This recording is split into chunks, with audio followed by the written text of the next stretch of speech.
आज अपन बनाएंगे रसमलाई। तो ये हमारा दूध उबल रहा है, जिसमें कस्टर्ड पाउडर है। यहाँ तृषा है जो कि चम्मच लेके वीडियो के लिए एक्टिंग करते हुए। और ये गधा प्राणी जिसको कुछ नहीं आता, इसको ये काम दिया है हमने ब्रेड को शेप देने का। अब एक ग्लास से, प्लास्टिक के ग्लास से उसको शेप दे रही है। गधी है, कैसे कैसे पागल की तरह देख रही है। और यह है तीसरा इंसान जो कि वीडियो में आने के लिए दूध को चख रहा है।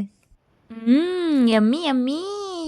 और ये बचे हुए ब्रेड के कॉर्नर्स का यूज़ करके हम ब्रेड के सैंडविच में फिलिंग करेंगे। और इस सैंडविच पे अपन डालेंगे वो उबला हुआ दूध और फिर बनेगी हमारी रसमलाई। इसको फ्रिज में रखेंगे और बाद में खाएंगे। मस्त मस्त भिगो के रखना इसको।